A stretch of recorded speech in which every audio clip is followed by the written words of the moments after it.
All right, so I need you to, Mary Ellen, to flip the coin. Don't tell us what happens. I won't.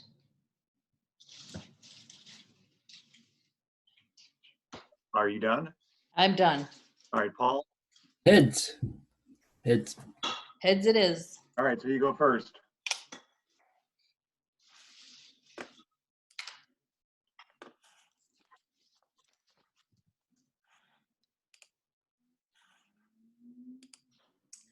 Okay, it is 6 o'clock on the dot. You guys want to get started?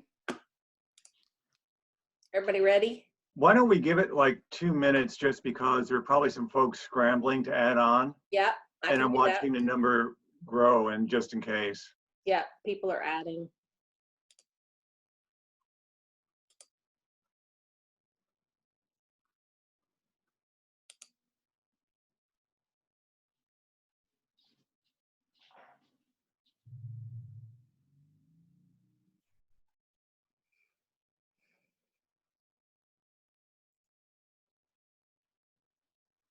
And I am recording now, just so you know.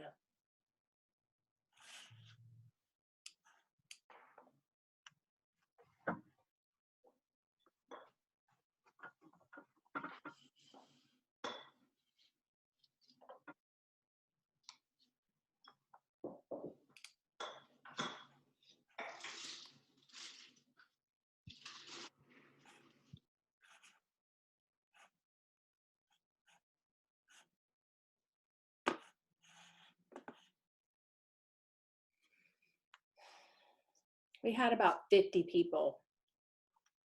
So Oh, we do? that's who signed up. And how many do you have right now in the call? 23. But it's pretty standard for 10 or 15 not to show up and then people to come late, I find. Okay. Are you ready to start? Yeah, I'll start. All right.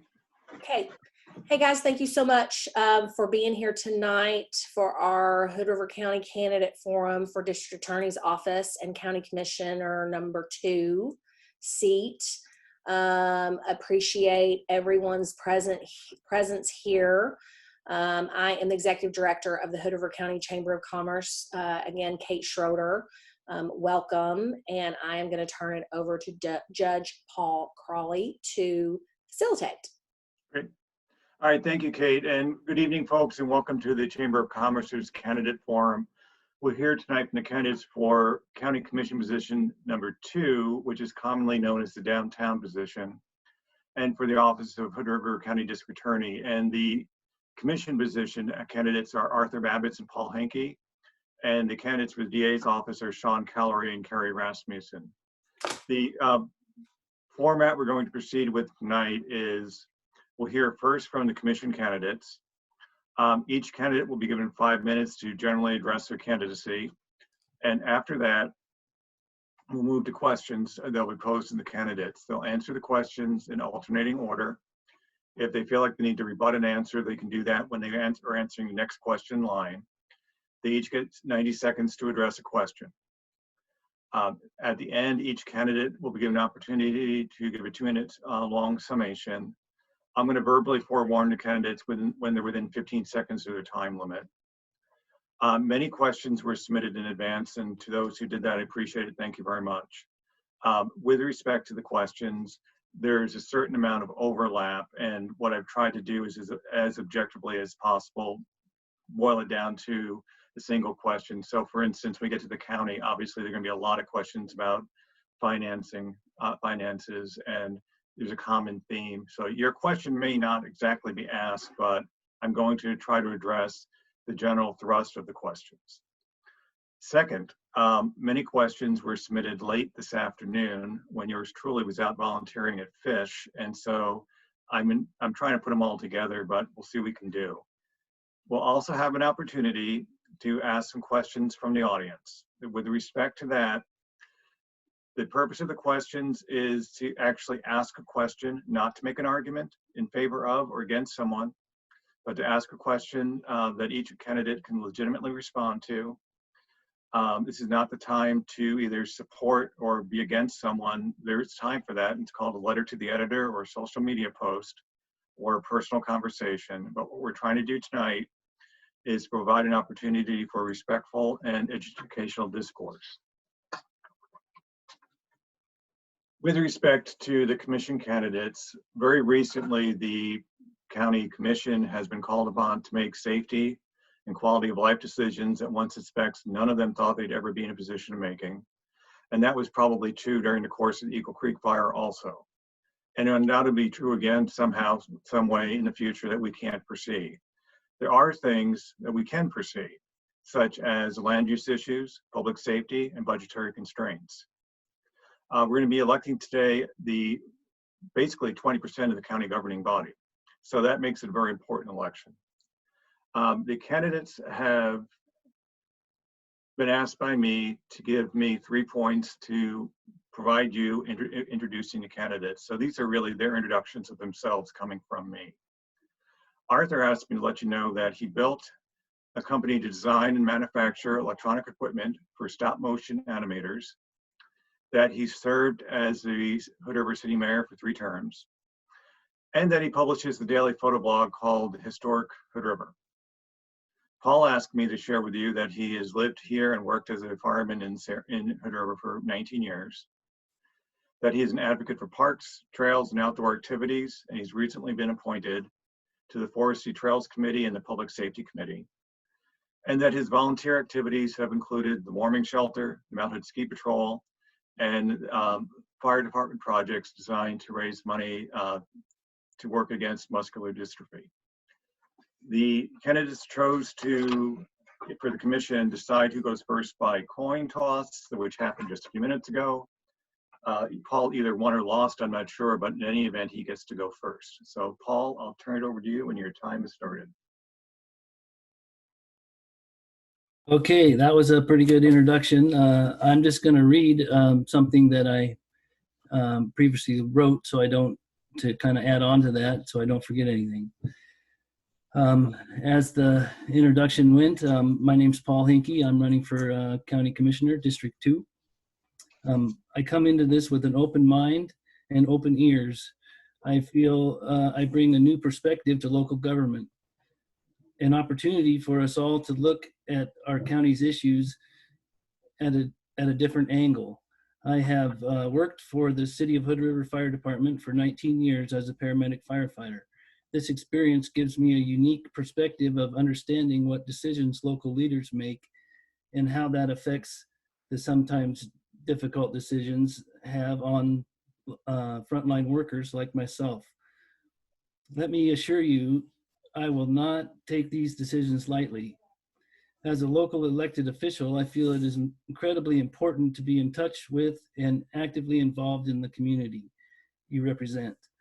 I feel I have great relationship with our community, one with open lines of communication and mutual respect. I know the political landscape of this community well.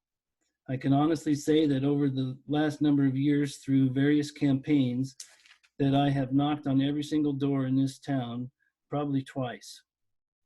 I have talked with the people, I have listened to the people, I understand what the people are wanting and concerned about. I will also continue to listen as your commissioner. Together, we will shape the future of our community. Now, obviously, the biggest issue facing the county is the budget. The look of this budget, short term, is directly related to the failure or passing of the levy. I'm sure the levy will come into play later tonight, so I'll keep it short here.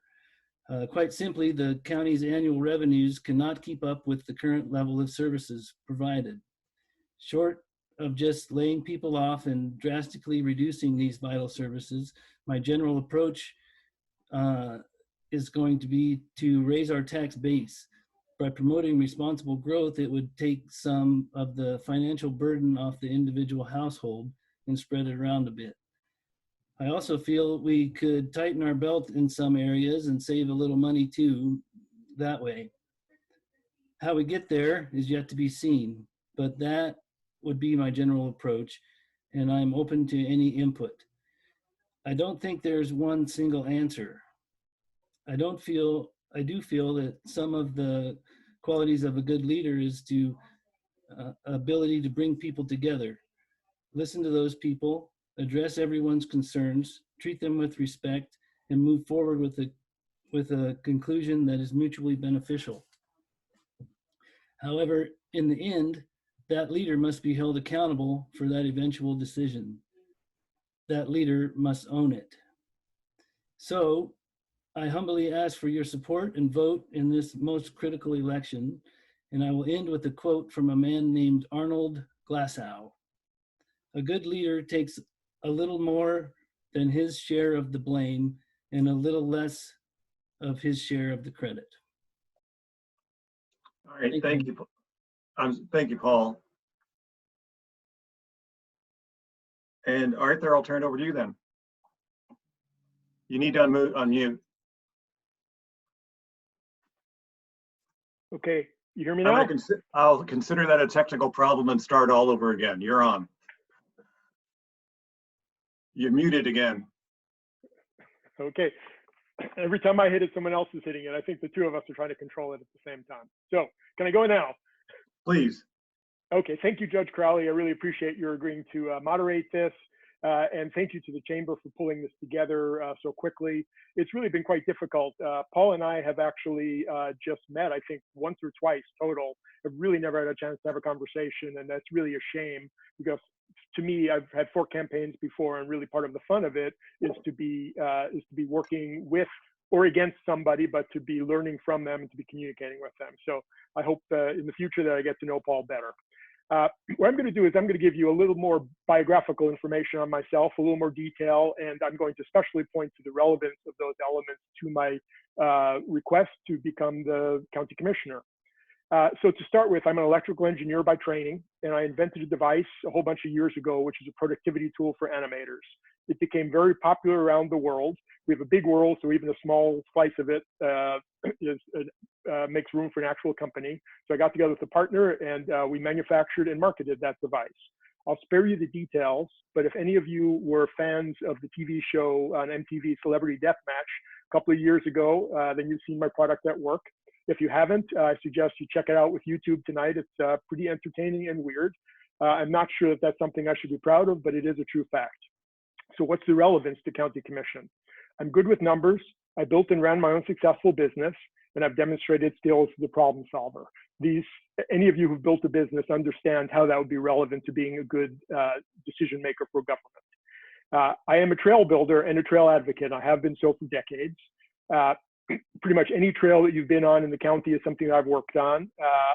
I've been a founding board member of each of the trail groups within the county. I bring it up, number one, because trails are fun, and just to show that everything I do isn't deadly boring. Next item, I am a local historian. I have published a daily photo blog called Historic Hood River for the last 9 years. There are 20,000 images that I've digitized at the History Museum. The relevance of this is that I know how we got here. I know Hood River's history. I know how our economy developed. I can bring you back to the mid-1800s and tell you element by element where our economy came from, and that's going to be very indicative of where our economy is going. In government, I've been mayor for 3 terms. As you probably know, I'm currently on the Landmarks Board, chair of the Planning Commission. I've been on numerous budget committees, the city, the library, the college, the county. I basically spent 15 years learning the technical aspects of this position. I know the mechanics, but more importantly is I know how to change culture. The city government, when I joined it, was, to be polite, it was a mess. And it took a lot of decisions over many years to step by step make the changes so that the city is now fundamentally healthy fiscally. Even with what we expect to be a $1.5 to $2.5 million hit to revenues this year, the city's budget is sufficiently resilient that it is not in any financial problems. So to summarize my bio, I have experience in the private sector and in the public sector. And I understand how to make decisions. I understand finance. I know how to change entrenched culture. So let's talk about the county. As Paul correctly said, the county has been artificially inflating its ability to fund its services by spending down its reserves. It's been deferring maintenance and it has not been replacing equipment. We all know that can't continue. We know it's unsustainable. But worse, it's led to strategically bad decisions. sustainability isn't just a technical term. It really matters. The metaphor that people use is that you're eating your seed corn. The reserves were substantial, and they could have been used strategically for great benefit. We could be using the reserves that we did have to buy more forest land so we could generate more revenue over time, which would reduce the need for tax money. But instead, we got a couple more years to try to convince the voters to pass the levy. It would be great now if we had those reserves as we face a global pandemic, but we don't, so the county can only consider measures which don't cost any money. So actually, can I check on the time? How much more time do I have? You have about 40 seconds. Okay, so what's my plan? Hopefully I'll get through it quick. Number one, stop spending the reserves for operations. You should only spend reserves for operations in very unusual and very limited situations. Number two, adopt the reserves plan. What should the levels be? Under what conditions do we put money in? Under what conditions do we take out? It's a rainy day fund or it's a reservoir. You fill it when it's raining, you drain it when it's not raining. We need to adopt an equipment replacement plan. We need to know how much to set aside annually. You have we also have to 15 catch now. up. Okay, we have to catch up. And just to end, we need to change the culture. We should never again be willing to go down the road that got us here. And I'll end right there. Thank you, Arthur. All right, and with that, we'll get into the first question. And because we're alternating, it's going to go to Arthur first. I'm just going to reset my timer here. And question number one, the tax levy has been put forth as a public safety levy. If it doesn't pass, clearly money will be spent on issues of public safety, such as the sheriff's office. Can you explain what budget cuts may truly be made if the levy fails? Arthur? I'm sorry, could you, I didn't hear the middle of that question. Did you say if it doesn't pass? If the levy doesn't pass, budget cuts are necessarily going to be made. What areas do you envision cutting? Great. So this is a situation where the county commission has chosen to go to the voters and to ask them a question. And they tried to word the question as clearly as possible. The way that I read the question, what the question says is, are you willing to pay this budget, this tax surcharge in order to maintain the current level of sheriff's patrol? And if not, sheriff's patrol or sheriff services will be reduced, as well as other services.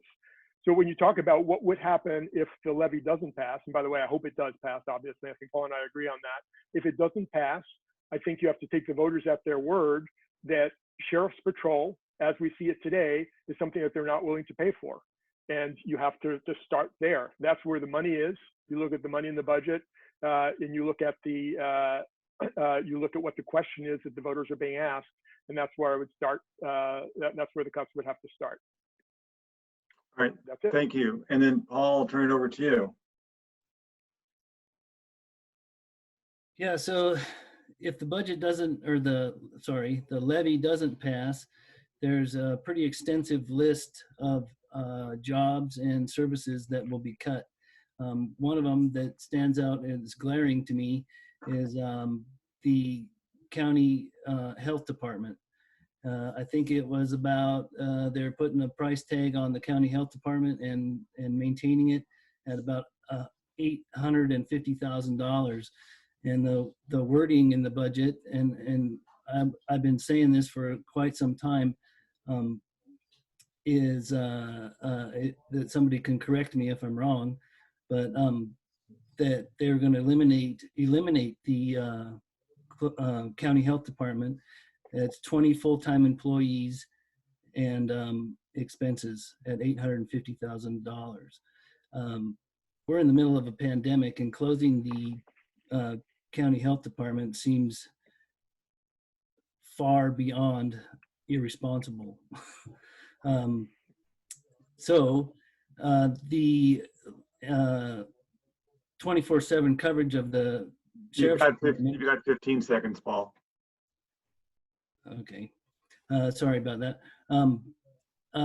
Having one deputy respond to critical incidents, that is also, I feel, beyond irresponsible and dangerous.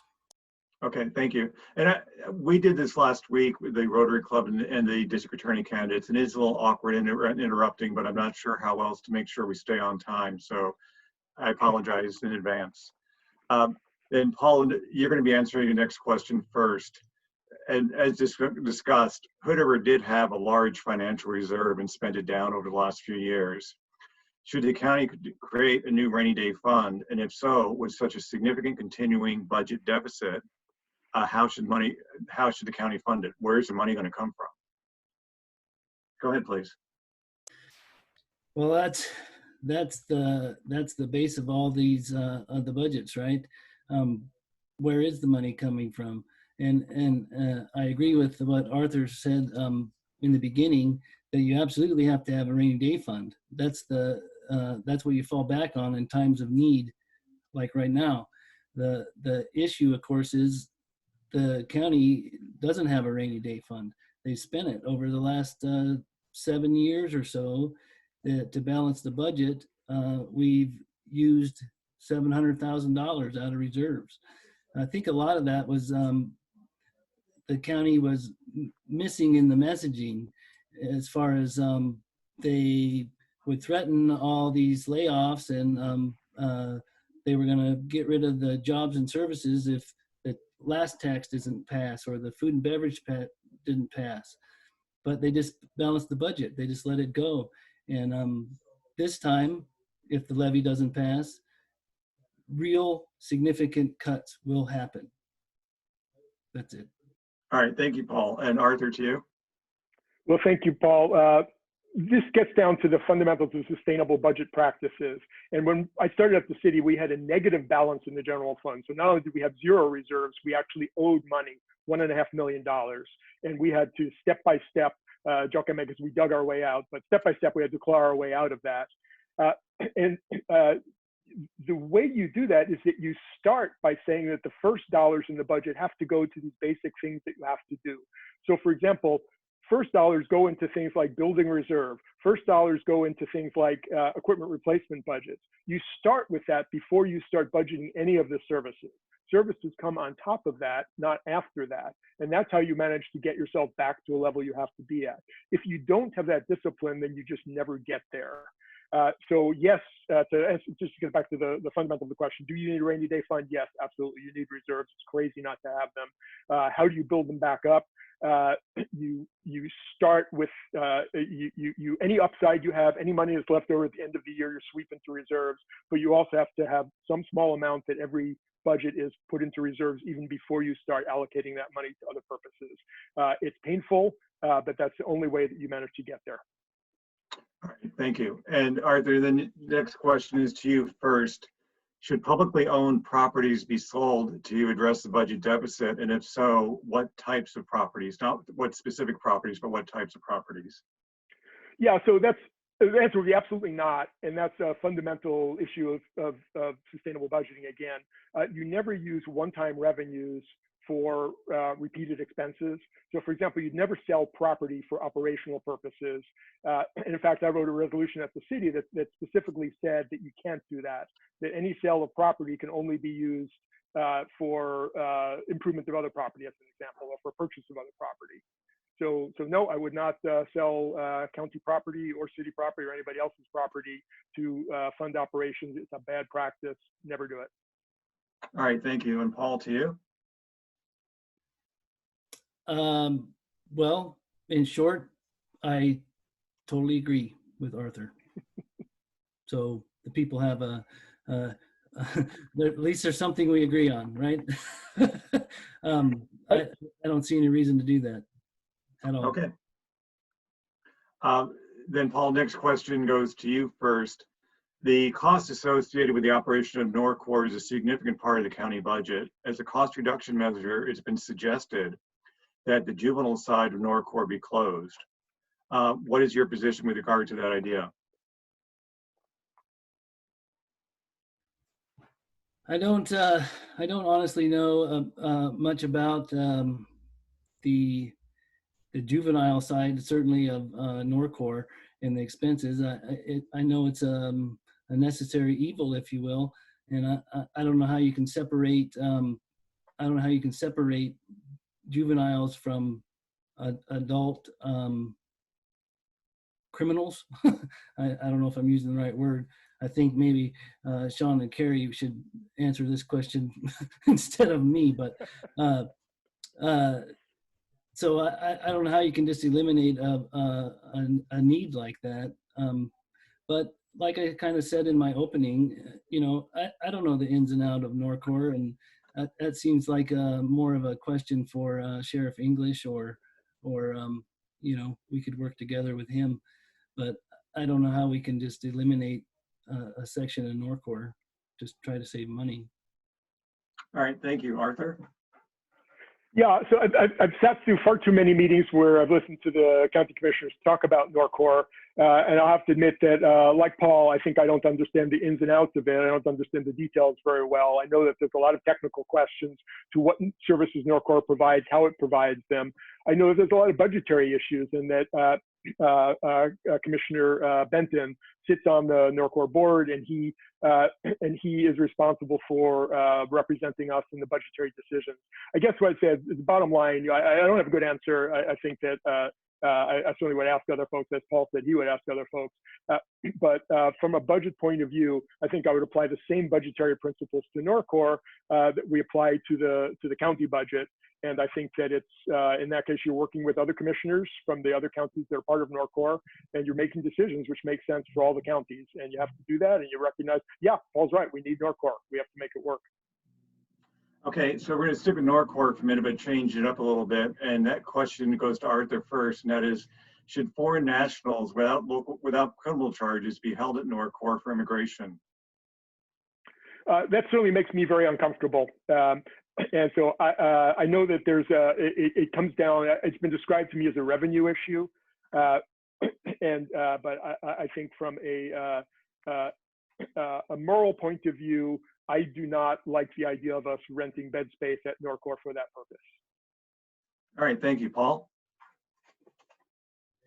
Yeah, I would kind of, I know this is probably not what the voters want to hear, that the two candidates align on a lot of things, but I would be hesitant to, without knowing a little bit more.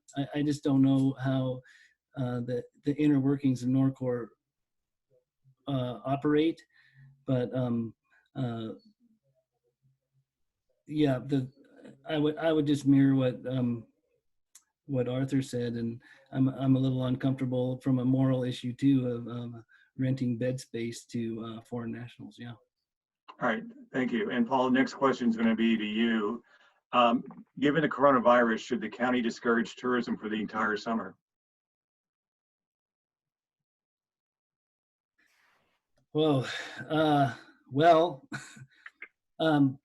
don't know how. If you look at it from a financial standpoint, of course, it's very worrisome, but that the county's kind of taking its approach from the state, and so what the state says, the county kind of follows suit, and the city follows suit after that. This whole county, and the city especially, is very dependent on tourist dollars and transient room taxes and what have you.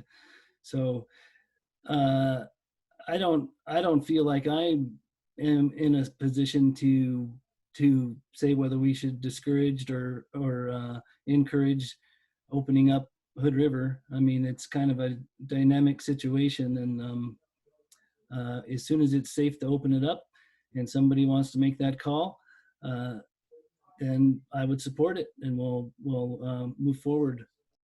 All right, thank you. Arthur? Yeah, when to reopen and how to reopen is not the call of the county commission. We should be depending on the experts. We have a health department for good reason. We have health officers. The state has very qualified people to help with that. County commissioners shouldn't be making the scientific decisions on that. So I agree with Paul that it'll happen when it's ready to happen. What I would like to go back to, there was a question earlier on the health department and its relationship to the budget. I interpret what was printed in yes, the health department was listed as one of the things that could possibly be cut as a budgetary element in last year's budget. And I understand it's going to be on the list again this year. I think it's crazy. I would not even consider that, and I believe Paul said the same thing. What I understand is that the money that we spend on the health department, we are at the minimum amount that we can spend to get the state match that makes the health department run. If we want to spend $1 less, we basically go down to zero. So it's not like we can reduce the health department. All we can do is go down to having no health department at all. And that is absolutely insane. In a time like this, or basically any other time, I would absolutely not support that. Well, let me ask a follow-up question regarding the tourism issue, because the county commission did just make a decision first to close county trails, and then secondly to do a soft reopening. Are either of you suggesting they should not have made those calls? Because those are tourism-based calls in part. And Arthur, I'll ask that question to you first. It's your turn. I'm sorry, it's my turn, you said? Yeah. Yeah, so the county made that decision in consultation with its health officials. So it asked the health officials, told them what they thought, whether that was acceptable or not, and then they made the decision. The decision was on disposition of county lands and on permission to use county lands. So I think they made a reasonable decision, but it was in consultation. I guess maybe I should have stated it a little bit more clearly. I don't think that the county commissioners are the experts who should be deciding. I think that they should be asking the experts and then making a declaration based on the information they get from the experts. In terms of the effect of tourism on the county budget, it's actually a relatively small impact on the county finances itself. The amount of transient room tax in the county budget is about $80,000. So that's not a make or break for the county. Certainly, it's a very big deal for many of the businesses in the county, and we have to get those things open as fast as we can, but as fast as we can safely. And Paul and I aren't the people to determine when it's safe. All right, thank you, Paul. I guess I once again I agree with Arthur that that's not the position of the county commissioners to make that call. But if you're looking for a personal opinion and just a little, I don't know, addition to your, maybe this will answer your question, maybe it won't. I think they did the right thing as far as closing it, and I think they're doing the right thing as far as opening it. My limited knowledge of how viruses are spread and contracted, the bike ride itself on Post Canyon is not the issue. It's how do you get there? And if people are coming from out of town and carpooling and staging at West Side School, and then they go by the gas station and they go by our grocery stores, et cetera, and they're hanging out in Hood River doing what they do. And they have a chance of spreading COVID. So opening it up to the locals, absolutely. It's just even locals. Like if you can't ride your bike from your house up Post Canyon and ride home and don't go anywhere else, then you can't ride up there. Okay, so I did indicate we'd open it up for some questions from the floor. I've got a couple of other pre-submitted questions to ask. I'm also aware of the timeline that Kate gave, which was to try to get this done within an hour and a half, very maximum. So let me ask, is there anyone out there who would like to ask a question at this time? And no one needs to if you don't want to. I've got a couple others to go. Hey, Paul, we have a couple questions in the chat box. There's one that was sent privately to me, and then there is one that was sent to everyone. Do you want to do those? Well, I have one here that I think we just addressed. What about the county parks all closed down and well, I guess it's a little different question. Yes, different one. I'm sorry, the other question is for the district attorney, so we'll save that one. Okay, so there's a question from the audience and someone wants the candidates to address, and I think, Paul, it's your turn now to address the closure of the county parks and them being unkempt and inaccessible to local citizens. So your thoughts on that? Yeah, as far as maintenance on the existing parks we have, as soon as we I'll kind of refer back to my opening statements and I'm sure once again Arthur will agree with this. If once we get increase our tax base, say, and start bringing in some revenue, living within our means, and put some rainy day fund money away, we can open these parks up again and properly maintain them. Until then, until we increase our revenues or tragically decrease our services, there's just no money to maintain parks, let alone just pay the bills. I want to make an editorial comment before I go to Arthur, which is I just shook my head no because my wife just offered me something to eat, so I wasn't responding to you. What was she offering you to eat? I don't want to What make was she this an offering? advertisement right now, okay? Arthur, it's up to you. Okay, great. So county parks are closed down and unkept. So yes, and that's been a problem for a little while. Fortunately, some of the county parks actually generate revenue. So for example, Kingsley, when it does get reopened after the reservoir is raised, that will generate revenue, and hopefully that'll be open, as well as Toll Bridge generate, the one along the one by Tucker Park. That also generates some revenue and will hopefully be open. But so there's actually another thing I do, which is that I am chair of the Columbia River Highway Advisory Commission, which is an ODOT commission. And one of the things I've been working on in that respect is to try to get Oregon State Parks to take over management of Ruthven Park, so that we can get that open at least, and have that open as part of the Columbia River Highway as the state trail comes through Hood River, which hopefully will be just in a couple of years. All right, thank you. And next question, this is a pre-submitted question to Arthur. We're not submitted to you, but for your next. Affordable housing plans call for densification generally that will impact single-family home neighborhoods. Should the affordable housing issue be addressed via a county-wide or even multi-state region-wide plan?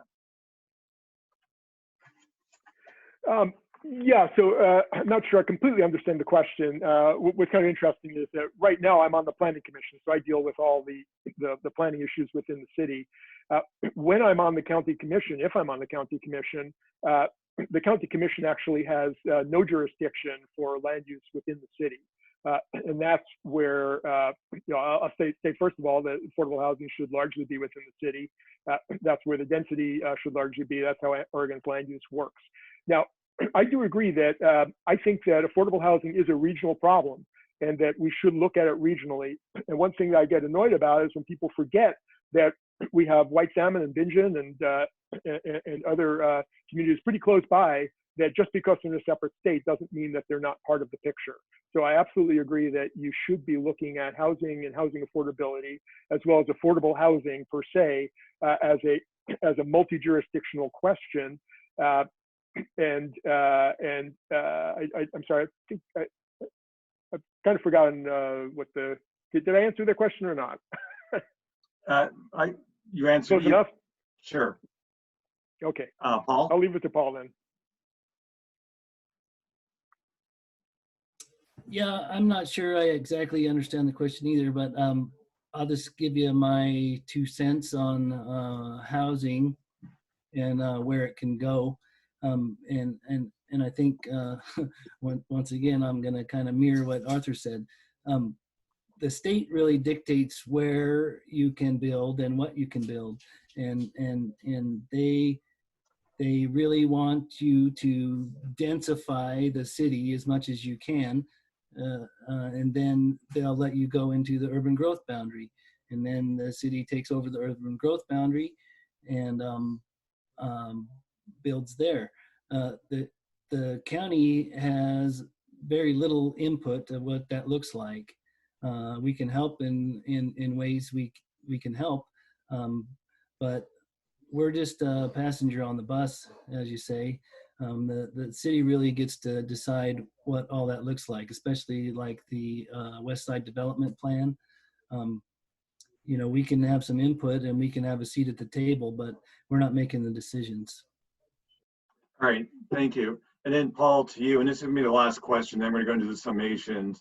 if elected, what would be your 3 primary goals as county commissioner? What do you want to get done in your first term of office, 4 years?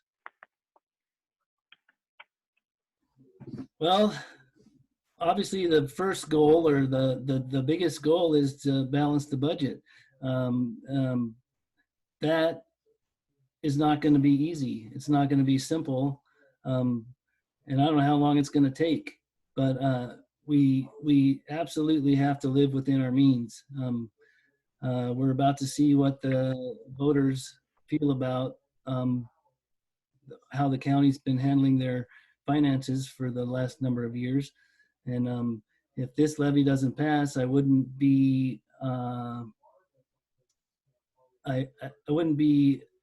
I wouldn't expect that I would support going out for another levy for quite some time. We're going to have to figure something else out. So I guess my second goal would be to increasing revenues by supporting responsible growth in the county, and focusing on infrastructure first and public safety. That would spread the burden of the tax, increase the tax base and spread the burden around a little bit. And that's about it. That'd be it. Okay, thank you. Arthur? Yeah, I think basically the first things to do are to stabilize you stop the bleeding, and then you start fixing things. So the county finances need to be stabilized, and then we have to start instituting sustainable practices. And I talked about a changing culture. That's what it's going to take, and that's going to take quite a few years. It's not something you do overnight. It took us 5 years, at least at the city, before I felt like we really had changed the culture sufficiently so people weren't going to do dumb things again. Paul talked about something I think is worth commenting on, which was growth and how growth affects the finances. The reality is that we actually have had very strong growth within the county over the past years. While assessment growth is limited at 3%, new to rolls is what allows for the tax receipts to go up faster than 3%. And if you look at the numbers within the city limits, it's been actually in the realm of 5%.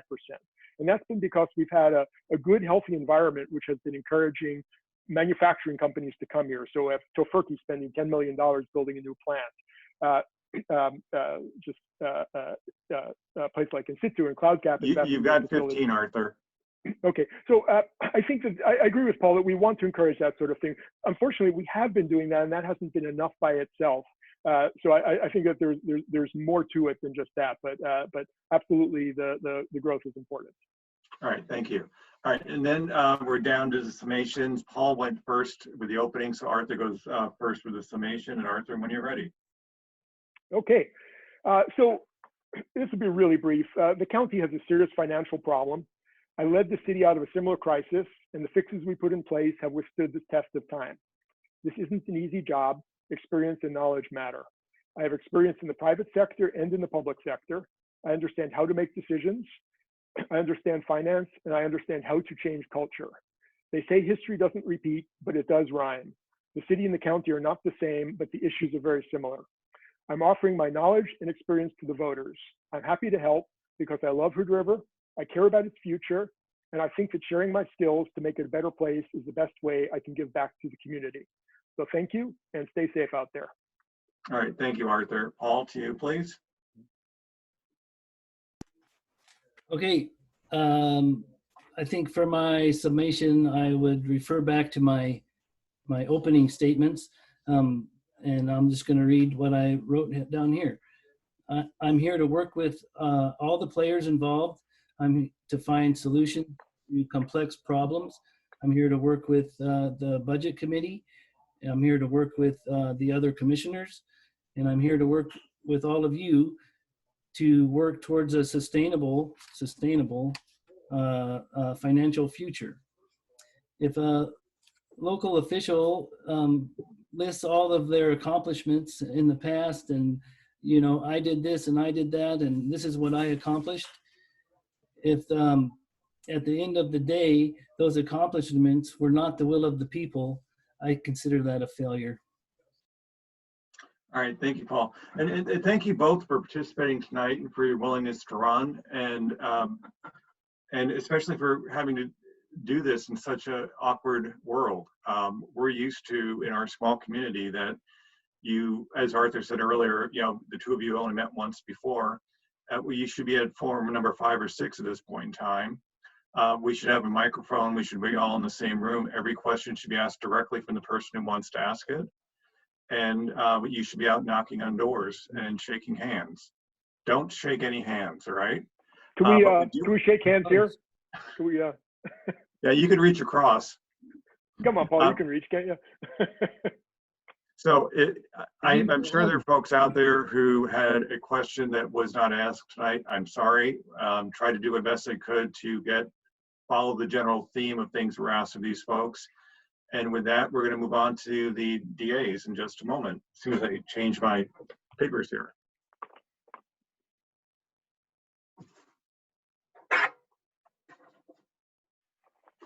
Okay, so with our district attorney candidates, this judicial district, the 7th district, is comprised of Hood River, Wasco, Sherman, Gillum, and Wheeler counties. During my term of service as a full-time judge in this district, I have worked with 15 different district attorneys in those 5 counties.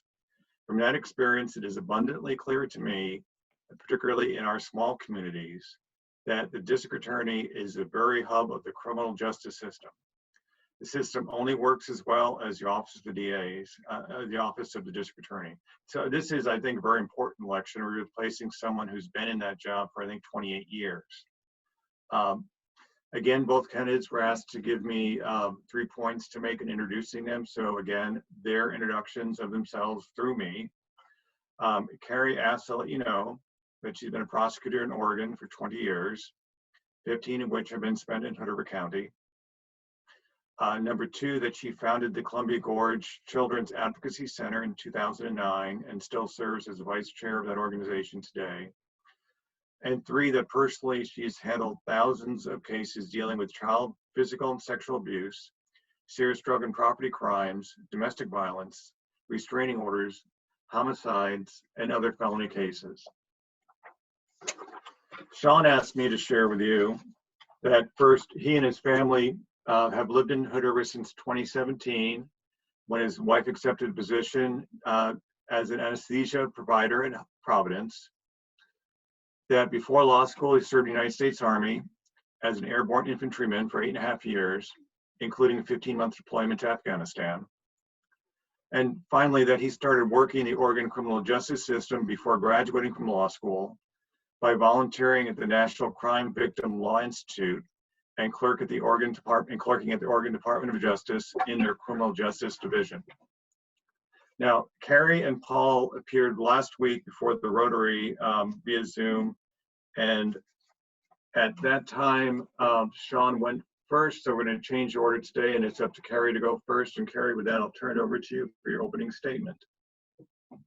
Good evening. Thank you, Executive Director Kate Schroeder and Judge Crowley, for giving us the opportunity to address the Chamber this evening. I really do appreciate it.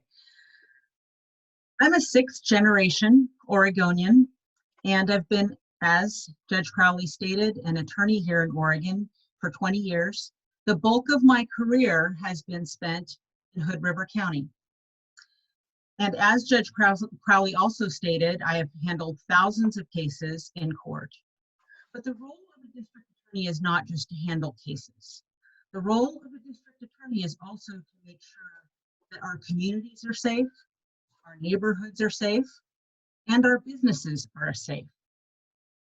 In the time that I have spent in Hood River, I've also spent a substantial amount of my personal time in totally transforming the way that we investigate child abuse cases. Carrie, I'm going to stop you for a second. We have a mic issue here, and your mic is going in and out. So I don't know if you need to, I'm just going to stop your time also, in fairness, but I want to make sure that everyone can hear what you're saying. Can you hear me now? Yes, much better.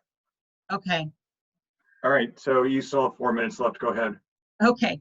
Well, I'm not sure what folks caught there, but Generally, you could be heard. It was just a little awkward. I wanted to clean it up. Go ahead, please. okay. Thank you, Judge Crowley.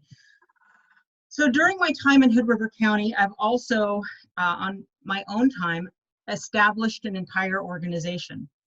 Not many deputy district attorneys in the state can claim that. When I first came to Hood River County in 2005, we were taking children to the ER or the police department for investigations regarding child abuse. Those two environments could be traumatizing environments. I had worked in Marion County and Lynn County, and I had worked with child advocacy centers. And so I knew by 2008 that there was a better way to investigate child abuse. And so I, with several others, established the Columbia Gorge Children's Advocacy Center in 2009. Now, we first opened our doors with a $30,000 grant. And in 11 years, we have seen over 750 children, and we've expanded to cover 5 counties: Gillum, Wheeler, Wasco, Hood River, and Klickitat County. Our budget now has grown to $350,000 a year.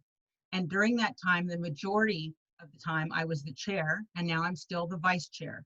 Part of that role is maintaining a budget, signing checks, making sure we have enough money in our bank accounts to pay our vendors and the people that we owe other bills to. Several years ago, when we expanded into Wasco County, I did not think as chair that we had enough money to cover the expansion.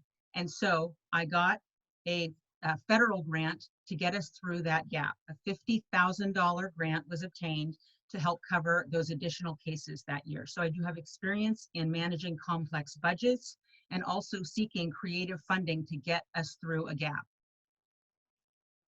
That also has saved tens of thousands of dollars of money for Hood River County citizens.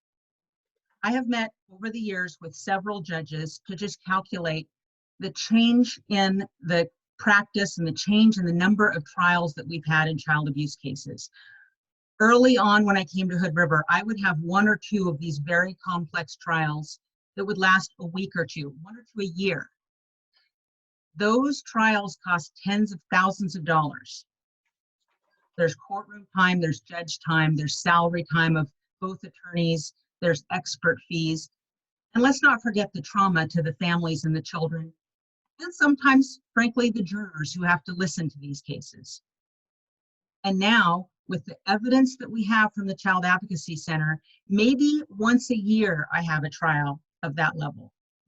And so the number of trials that go forward has been reduced, and that is because the state has better evidence now, better evidence that I can use in the form of videos and medical assessments by trained professionals, so I can present that evidence to defense attorneys and help negotiate the case. Help negotiate the case so that the child does not have to go on the stand and testify about their trauma. Finally, I'm proud of the endorsements that I have had from the multiple relationships that I've developed locally and within this state. Many small business owners support me: Christy, Dick Reed, AJ Kitt, a local realtor, Luis Dominguez of Juanita's Fine Foods, and many others. You can see my other supporters on my website, Carrie Rasmussen for DA.com, and I'm proud of that local support. But I'm also very proud that 16 DAs, district attorneys throughout the state, have endorsed me. Not just district attorneys. I think it's very important for you to consider that I have almost as many defense attorneys as well endorsing me. That's very meaningful. You want a district attorney that is supported by both sides. That means that I've developed good working relationships with the local defense bar. 15. Those qualifications make me the best candidate to be your district attorney. And I do hope for you that you vote and support me on May 19th. Thank you. Great, thank you. And Sean, when you're ready. Thank you very much. I appreciate the opportunity to talk and be heard today. And I just want to kind of follow up on a couple of the points that you made in my pre-introduction with those 3 prior mentions. One of the things that I want to talk about is that I'm the only candidate who lives locally in Hood River. Ms. Rasmussen's worked there for 15 years. My family has lived there for 3 years now, and we are invested in this community in a way that will help make me a better district attorney, because when we're making decisions about what happens in the office, when we're making decisions about what happens in the county, I have skin in the game, quite frankly. One of the things I'd like to talk about that is this budget, the levy that was mentioned by both Mr. Babitz and Mr. Henke. It's factored into theirs very heavily. When I talk about that levy, and when I say that it should be something that people vote for, I'm saying that knowing that it's going to affect my own property taxes. It's going to affect how my family does in the community. And because it affects that, it affects how well our community is going to continue to function. So having that local concern is going to help make me a better district attorney candidate. It's also going to make me a little bit more responsive district attorney candidate, because it's not some situation where an officer in the middle of the night has an incredibly huge issue that they need to deal with, like maybe there's a homicide and DA needs to be on scene, or they have a search warrant that needs to be completed. My house is right there. They can come and we can hammer that out right then and there without having to try going back and forth over the phone. And I think that's an incredibly important thing for a district attorney to be able to do. The next thing I'd like to talk about is experience. Experience when it comes to being a prosecutor is incredibly important. And really it should be measured in the kind of cases you do, because the funny thing about prosecutorial experience is that being able to handle complex cases doesn't necessarily correlate with the number of years. For example, just today I got a guilty verdict in a triple manslaughter trial where the defendant was found guilty as charged of 3 counts of manslaughter in the first degree, 2 counts of assault 3, and 1 driving under the influence of intoxicants. It was a big case, a lot of issues, very incredibly emotionally scarring for the families to deal with, but we were able to negotiate that, or navigate, I should say, rather, that landscape as successfully as possible. And being able to handle big cases like that, where it's not just a homicide or an arson or an attempted murder or a heavy financial case, and being actively involved in those cases at this time is incredibly important, because the district attorney in a smaller county has to be capable of handling a breadth of issues, because not only should they be doing those in court, but they also have to be cognizant of how their policies affect a grand number of things. And that finally brings me to the kind of other thing that I want to talk about. My experience isn't just limited to being a prosecutor.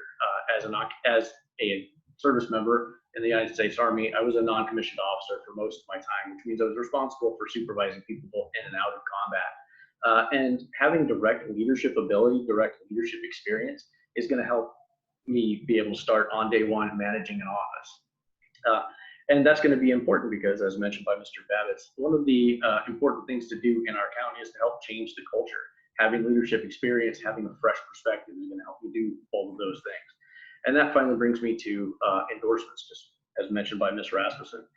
I quite frankly cannot tell you how grateful I am to have the endorsements of over half of the active law enforcement in Hood River County, of people like John Sewell, the actual DA in Hood River County right now, who served there for 28 years, of Janet Haney, his office manager, and of people who've been involved in the criminal justice system as well, people like Judge Hull. Ultimately, what it comes down to for me is this: when we're electing a DA, we should be considering who is going to be working for the county, who is going to be working with people in the county, and who those people in the county endorse. And as a DA, I'm going to be working with officers every day, day in and day out. I'm going to be working with the judges every day, day in and day out.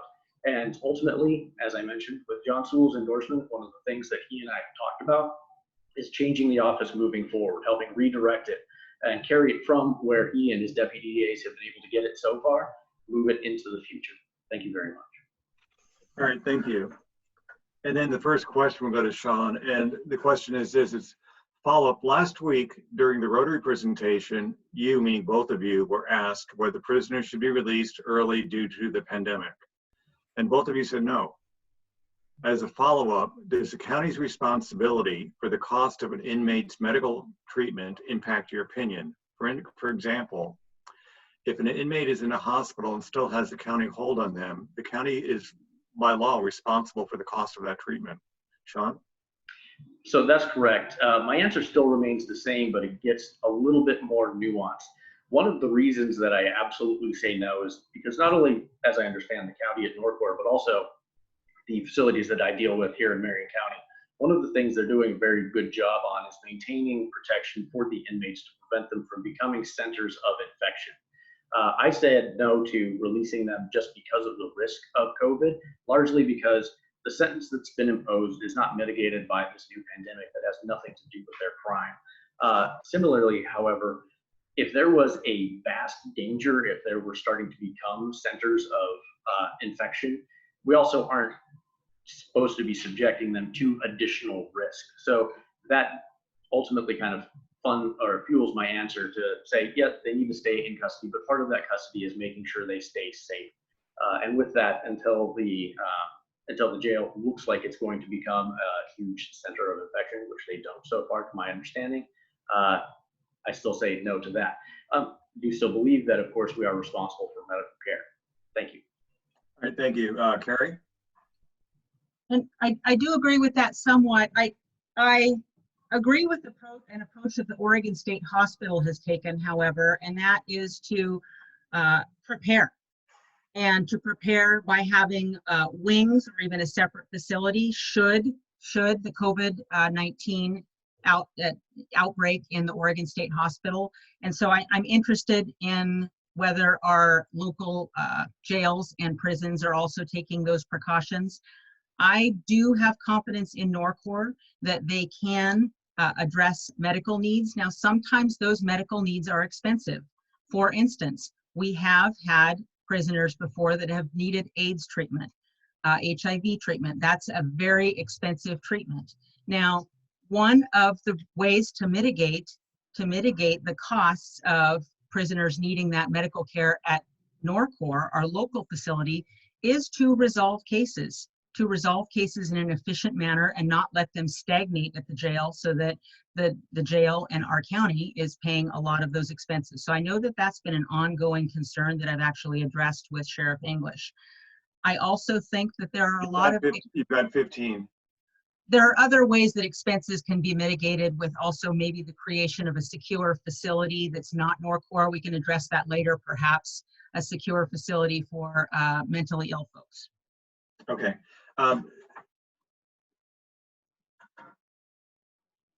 This submitted question is as follows. The Hood River County District Attorney's Office has at times been criticized for being too soft when negotiating plea bargains, resulting in convictions and sentences that are not adequate based on the nature of the crime. Do you agree with that assessment? And how would you lead the office with respect to plea bargaining? Carrie? It has been my practice for 15 years to have a record of every single plea offer that I've ever written.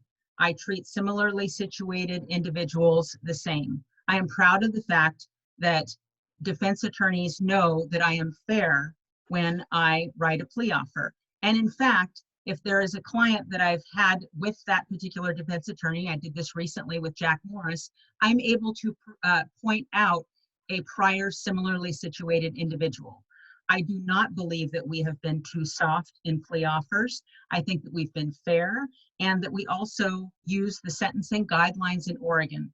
Plea offers are not just something that we make up. There are guidelines that prosecutors have to follow in Oregon, and I have followed those guidelines. Now, when it comes to ultimately going to trial, in my experience, I have successfully gotten some of the most lengthy prison sentences for serious offenders.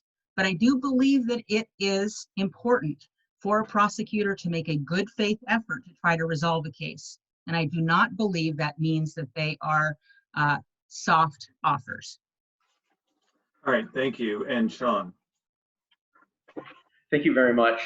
It's a great question, and that is definitely an issue that has come up for me as I've been talking to people in the community, to law enforcement officers, to people who have been involved in Hood River, not only criminal justice, but also the county operation for a number of years. And it has been an issue from time to time that has popped up. So that's one of the things that I plan to do as a district attorney, is to make sure that charging directly reflects the police officers that are resultant from it. What I mean by that is if I charge a felony offense, generally what I mean is that there's going to be a felony resolution. But that also doesn't mean that I am blind to the facts of every single case. One of the important things that I want to do in the office is to make sure, one, that we have a consistent policy moving forward, but two, that we are spending a lot of time being cognizant of how we are going to deal with every type of defendant. And what I mean by that is one of the things I'd like to do is expand diversion and deferred sentence programs to help deal with people who have mental health challenges or addiction challenges or other kinds of treatment needs that we might be able to funnel away from Norcor entirely without having to pay for their incarceration and move them into a treatment program more quickly and safely than we could if we try to. You've got 15, Sean. Drag the offer out. So ultimately, yes, I believe the plea officer is one of the things that needs to be adjusted in the office. Thank you. All right, thank you. And then Paul Henke suggested I should ask this question of you, and I already had it on my list to ask of the two of you, which is the Norcor question with respect to the cost of juvenile detention facilities. So the cost associated with Norcor is a large part of the county's budget and significant. As a cost reduction measure, it's been suggested that the juvenile unit should be closed. What's your position in regard to that idea? Sean? Thank you very much. And that is definitely a very, very tough issue. To completely close a juvenile unit can be incredibly difficult. However, one of the things that I have definitely focused on talking to people about is ensuring that we have a consistent idea of how to handle people and to make sure that we are moving people who can be dealt with without incarceration into treatment areas. And juveniles are certainly one of those populations. When it comes down to it, what I really like to do is make sure that we are preventing as much as possible incarcerating juveniles who can be dealt with treatment programs earlier.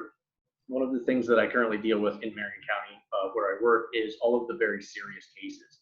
I get the juveniles who have already been sent to OIA and who are continuing to commit Measure 11 type offenses. And part of that has made me desire to ensure that people don't ever get to my desk in the first place. And because of that, I really want to focus on limiting as much as possible juvenile incarceration and ensure we're focusing on treatment as much as possible. Thank you very much. All right, thank you, Sean. Carrie? And I think, unfortunately, as many people who work in the system know, there aren't many treatment facilities that are available to juveniles. I would oppose strongly closing the juvenile side of Norcor. Juveniles who are charged with a Measure 11 crime, which means a serious person crime like rape, like sex abuse, like murder, can be treated as an adult at 15, 16, or 17 years old. We must have a location at Norcor where they can be safely housed pending trial and separated from adults. And so I would not agree to just their release into the community or to their it just couldn't happen. You could not intermingle children with the adult population. I think there are other ways to free up bed space at Norcor and to save money. I'm already working with Stephen Bradley and the new executive director of Center for Living, June Gower. I'm going to have conversations scheduled later this month with both of them about the district attorney's office having a role in a regional response to getting mentally ill folks out of Norcor and into a secure facility. You have 15. I understand and know that Wasco County is ahead of us on that. They're working on that. It's going to be a regional response. It can't be Hood River alone. I have the relationships with the surrounding counties to have the DA's office involved in that process. All right. What I'm going to do is take the liberty of taking the hardball questions directed at both of you, melding them together and giving you an opportunity to address what I think people want you to address. And it's this. Carrie, you've worked here for a long time, but you don't live here. And there is the question of the DA being available 24/7. How is that going to work? And let me finish the question then, okay? And then the question then back to you, Sean, is that you live here, but you've been practicing law less than 3 years as of today's date, and your opponent has been practicing law for 20 years. So how do you address that difference of volume of work? Carrie, I'll leave it to you first. Thank you, Judge Crowley. So for 15 years, I have been available to law enforcement 24/7. I have responded to homicide cases. I have responded to the scene. I have responded to the hospital when a child has been killed. In 15 years, I have not experienced a problem with living in Portland. The reality is that my husband and I have our grandchild half-time. And we are currently schooling him now that the kiddos are out of school. But there's a lot of responsibility that comes with having a child half-time, and I cannot strip him away from our community. His mother also lives here in Portland, and Xavier goes to school 3 blocks away from our home. So in 15 years, so Xavier has lived with us for about 10 years, half-time, and in that time, I have commuted to Hood River and have not only done my job of prosecuting serious crimes faithfully and secured many very serious verdicts, that also includes meeting with victims regularly, often after hours, but I've also expended hundreds of hours of personal time on weekends and after work in building the Child Advocacy Center. And that means that my roots are in Hood River. My entire career is based in Hood River. And the fact that I live in Portland has not impacted that in the least. All right, thank you. Sean? Thank you very much. It's a great question, and it's one that I started to address when I talked about the fact that the number of years as a metric is completely useless to understand how qualified somebody is to be a prosecutor. As I've talked about previously, right now in Marion County, I handle incredibly complex cases. I just won a manslaughter in first-degree trial today with 3 counts, 3 deaths, and prosecuted that successfully. On top of that, I this year have already done a 2nd count felony firearm charge, which that's a 10-year mandatory minimum for somebody who is heavily gang involved. I've also done an arson in the 1st degree and attempted murder case with a number of counts there, a number of victims. In Marion County, even though I've only been prosecuting for 3 years, I handle incredibly serious cases. I'm our crash team guy. I'm our arson team guy. I am capable of handling all of the cases, like the most serious cases that come up in legal practice. And that's not just the Measure 11 type ones. I do those, but I also do complex financial cases that involve elder abuse. And I'm actively handling every one of those types of cases right now. And in the end, what it comes down to, the question is, can your district attorney handle those kinds of cases? I am. Can your district attorney understand all of those kinds of cases? I do that. And that's part of why John Sewell and most of the active law enforcement community in Hood River endorses me. I'm capable of doing that, but also capable of moving forward. Thank you. All right, thank you. I have a couple of other questions to ask that have been submitted. I'm going to again ask, is there anything else from the audience before I go on to the last 2 questions and wrap it up? All right, hearing none. Question was submitted earlier today, and this is to you, Sean, first. What does the Hood River County District Attorney's Office look like after 4 years, basically your first term of service? Thank you very much. That's a great question. The first way it looks is more in line with technology today. The Hood River District Attorney's Office still uses paper files, and I think it's incredibly important to transition to the electronic system that their software will currently support, because not only will it make the office operate more efficiently, it'll also help cases move more efficiently if you can do discovery electronically. And of course, it's better for the environment. Also, it will be cheaper once it's set up moving forward. The other way it's going to look is more open communication, not only with community partners, but with the community in general. Talking to law enforcement, invested in having a district attorney's office who communicates with them about case charging, who communicates with them about new case law, does trainings. And I'm incredibly interested in doing that, making sure that happens. Again, that's part of why the endorsement comes out. And the final thing that I'd really like to focus on is that change in culture, to really focus on making sure that we're prosecuting the kind of people that need to be incarcerated and getting them incarcerated, but also doing what we can to help people who don't necessarily need incarceration to move into more treatment-able facilities. One of the things that's been brought up also is like creating a mental health court. And being incredibly concerned about the resources that are available, I want to do everything we can to get the benefits of a mental health court with the fewest resources spent possible. Because 15, please. Say again? 15, please. Thank you. As mentioned by Mr. Babitz, you got to be careful about your budget. You can't depend on one-time influxes. So I want to make sure that we have a trim budget that will set the office up for success in the future. Thank you. All right, thank you, Carrie. The most important thing is greater communication with the community. In 4 years, actually in 1 year, you will have a district attorney who has gone to all county commissioner meetings. That's not happening right now. You will have a district attorney who participates with other department heads. Why is that important? Because we do have a budget crisis, and the district attorney's office is not alone. We have to be a partner with the county commission and with our department heads for a limited pot of money. 2, I hope to have within a year, but at least by 4 years, additional resources for domestic violence and child abuse victims and all victims. I have partnerships with other DAs throughout the state. DA LaRich in Jefferson County has long-term funding of up to 6 victims assistance personnel in his office through grant funding.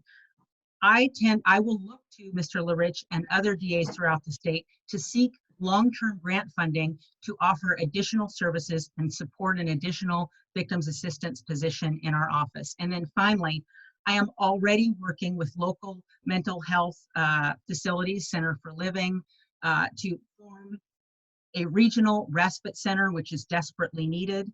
There's new legislation from Salem last year that puts more responsibility on counties to address the aid and assist issues of mentally ill individuals.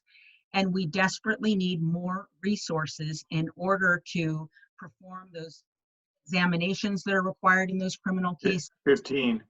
and to have a secure facility to house them. I want the district attorney's office to be part of that regional response.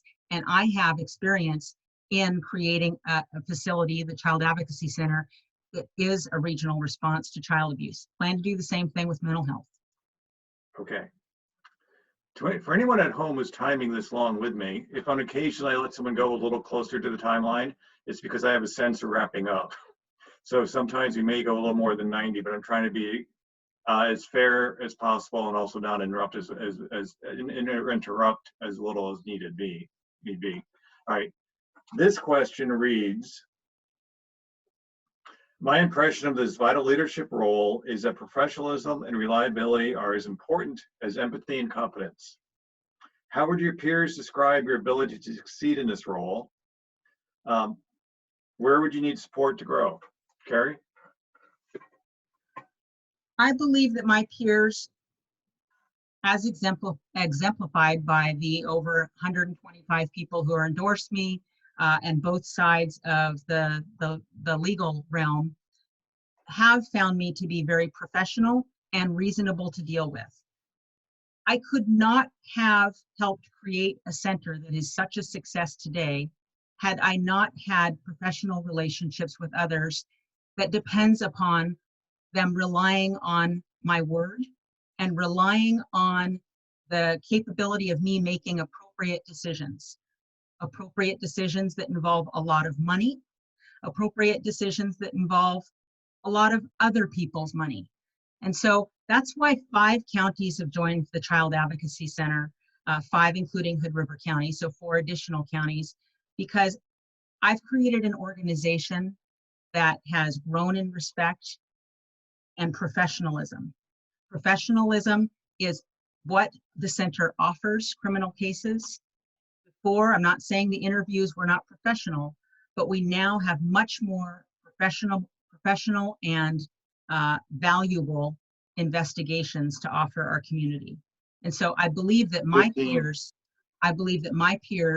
would reflect that 15 years of experience in this community has built valuable relationships and relationships where many people depend upon my sound judgment. All right, thank you. And Sean, to you.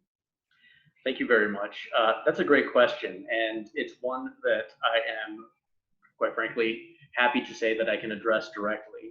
Mr. Justin Barbo Wheaton wrote a letter of a letter to the editor for me, and he is perhaps unique in everybody that I've worked with, because he's faced me not only as a defense attorney, but also he's now joined our prosecutor's office. And he gave me perhaps the highest compliment that any former defense attorney can give a prosecutor. He called me fair, which is the most incredibly important thing to me for a prosecutor to be. The fact that portions of our defense bar see me as somebody they can call fair publicly is an incredible bonus to me. Also, I'm somebody that's known in our community as a legal mind to talk to. Like I said, even with the time that I have in the office, I already handle advanced prosecutions, and I talk to people about those advanced prosecutions and give them advice on how to proceed on their own. With that also, I generally create incredibly professional relationships wherever I go. That's one of the important things about having the endorsement of law enforcement in Hood River and the current district attorney in Hood River, is that having talked to them, having been able to have interactions and explain not only where the office is right now, but where we all want the office to move. 15, please. Thank you. Has created already an interaction where we are going to be able to work collaboratively to help the entirety of the Hood River criminal justice system move forward. Thank you. All right, thank you. And then consistent with my direction to keep this around an hour and 20 minutes to hour 25 minutes, I'm going to move on to the summations. And Sean, since you went second at the beginning, you get to go first at the end. Go ahead, please. Thank you very much. And again, first thing I want to do is say thank you to everybody for the opportunity to speak and be heard on all of these incredibly important questions. The other thing I also want to say is thank you to Hood River in general for the incredible response to this COVID crisis. I am deeply grateful for all of our healthcare workers, all of the hard work they've done to help protect us, but also all of the hard decisions that have been made by people in the community to help keep us safe. And finally, what I want to mention is the fact, again, that this is an election for the Hood River community to elect a Hood River County District Attorney for Hood River. This is an election not about what other people in the state are telling us to do, but what the locals are telling us to do. Because in the end, the person who's elected has to work with local law enforcement. They have to work with local judges. They have to work with everybody involved locally. And it's incredibly important to consider that. The other part of it, like I said, when it comes to experience, consider who's actively doing the biggest cases. One a manslaughter today, one attempted an arson earlier this year, attempted murder case. And finally, what it comes down to, like I said, please remember your community. This is my community. And again, the final thing, please check in on all your friends and neighbors around. We are still involved in isolation, but it's important to be connected. Thank you. All right, thank you, Sean. And Carrie, to you. In this election, experience matters. And I am the only candidate that has 20 years of experience as a prosecutor. I know that there's been a strong focus tonight and also at the Rotary in believing that a district attorney must handle the most serious cases. I do handle the most serious cases in our office. I handle the person crimes, the homicides, domestic violence, and child abuse. But let me leave you with this thought. The other day, I got a very important endorsement. And that endorsement was from a man named Marcus. I'm not going to say his last name. He signed on to my website and he told us, and you can find it on my Facebook page, that I had prosecuted him over the years. I had prosecuted him and held him accountable. And I do remember the day that he remarks in his words in my endorsement that I said some kind words to him in the hall. And I urged him to change his life for his children. And he has changed his life. He's overcome addiction, and he now has custody of his children in a very critical time in their lives. That's perhaps the most important endorsement that I've received in this election.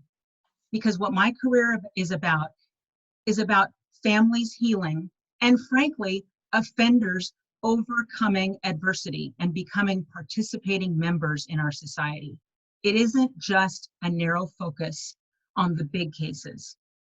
It's a focus on the entire community and a recognition that a misdemeanor domestic violence case or a misdemeanor sex abuse case is going to be the biggest case in that person or that family's life. And when I say family, I don't just mean the victim. 15, please. I also mean the defendants, because they are part of our community. And the district attorney has a role in changing people's lives. And I've changed hundreds for the better. and I'm thanking Marcus for his endorsement. I'm asking for yours too. Please vote for me, and please also check out Carrie Rasmussen for DA.com and go to my Facebook and find Marcus's testimonial. Thank you. All right, thank you. And that concludes our presentation. I have a couple comments to make, however, before I turn it back over to Kate. Touching on the comments they made at the end of the county commission candidate portion of the forum. I really do appreciate you folks' willingness to run, your willingness to serve, and the awkwardness of having to do it in this manner at this time. Although none of us expected a few months ago to be where we are right now. I hope that everyone's questions were answered, or else questions at least were touched on, at least that are similar to those you had in mind. And you obviously can still reach out to the candidates directly if you have any questions of them. It's my understanding that this forum has been recorded. It will be posted on the Chamber's website. So I would suggest that you encourage your friends, if they want to see what the candidates look like, what they have to say, that they check out the website. And then the final comment I wanted to make is how this all got put together so quickly. We did a candidate forum at the Rotary meeting last Thursday. Kate and I spoke on Friday about putting something together. Realized that it needed to be done soon. And then working around the schedules of the candidates, found that this was the best date and time to do it. Would have liked to give folks more time to submit questions, but we're never done this pandemic thing before. It's all a little different. So appreciate you all. And what I'm signing off now, anytime I send an email to someone, I mean it, is be safe and be well. Kate, I'll turn it back to you. Thank you, Judge Crawley, and thank you to all the candidates. I appreciate you guys doing this quickly. Yes, the Chamber has been working overtime to work for our businesses, our local businesses here, and making sure that they're getting all the information they need so they can be successful. And we have always planned to do a candidate forum, but we thought we would do it in person, and that didn't happen. And I have my background, 20 years of event planning, so I know that we can throw things together and get them done quickly. And so I'm very appreciative that you guys did this, and that I think we had a good turnout. Yes, it's being recorded. We have a YouTube channel on our website, and we will post it there. And then I'll also post it on all of our social media channels, and I'll send it to you guys. So if you want to share it, you can. If anybody has any questions, please reach out to me, kate@hoodriver.org, and I can send it to you personally. And appreciate your time. And thank you guys so much. And yeah, be safe and out there, and everybody's hanging in there, and we're going to figure this thing out. Thank you. Thank you, Kate. Thank Have a you. good night. Thank you, guys. Be safe.